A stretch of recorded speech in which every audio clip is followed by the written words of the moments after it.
What if I told you that the secret to getting help from others isn't about being likable or playing the sympathy card? In fact, appealing to mercy or gratitude often backfires.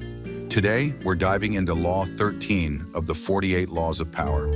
When asking for help, appeal to people's self-interest, never to their mercy or gratitude. This law unlocks a fundamental truth of human behavior. People act not out of kindness, but out of benefit.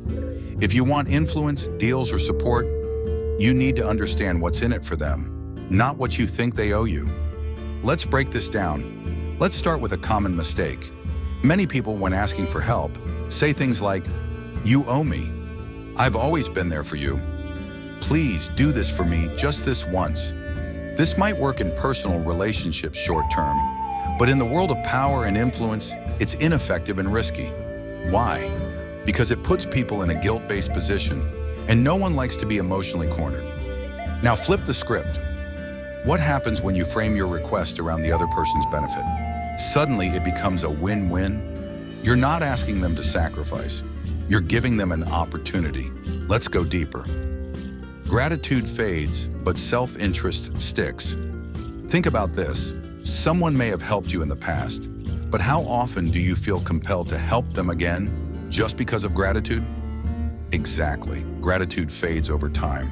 But if helping you also helps them, they'll feel motivated, not obligated. Example, let's say you're pitching a business idea.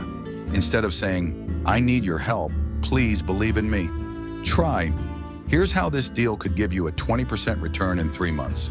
Same person, different reaction. One triggers emotional guilt, the other triggers rational interest. People are wired to prioritize themselves. That's not selfish, it's natural. Real-world example, Benjamin Franklin. Franklin had a political rival who disliked him deeply. Instead of trying to win his favor through flattery or begging, Franklin used this law. He asked the rival to lend him a rare book, knowing the man would feel important being the expert Franklin turned to. The rival agreed, and over time, they became allies. Why? Because Franklin made him feel useful, not guilty. Self-interest builds partnerships. Now let's look at how this applies in your personal or professional life. Want a raise? Don't say, "I've worked so hard."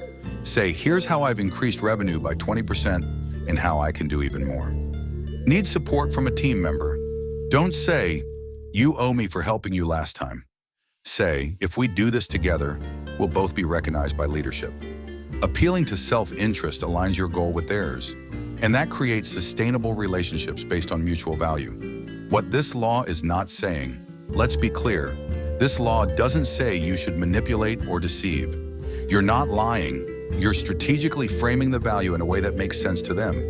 It's about shifting your mindset from "what do I need" to what would make them want to say yes. That's a game changer. Handling rejection. Sometimes, even with a self-interest angle, people will say no. Here's where power players stand out. They don't get emotional. They reassess the pitch or the person. Then they pivot to someone whose interests better align. Remember, power doesn't come from being liked. It comes from understanding leverage. So the next time you're about to ask someone for help, stop and ask yourself, what's in it for them? Don't lean on gratitude. Don't beg for mercy. Instead, offer value, align goals, and appeal to self-interest, because that's what moves people. If you found this insight valuable, give this video a like and share it with someone trying to master the game of influence. Drop a comment below. Have you ever used self-interest to gain support without even realizing it? Let's discuss. Until next time, stay strategic.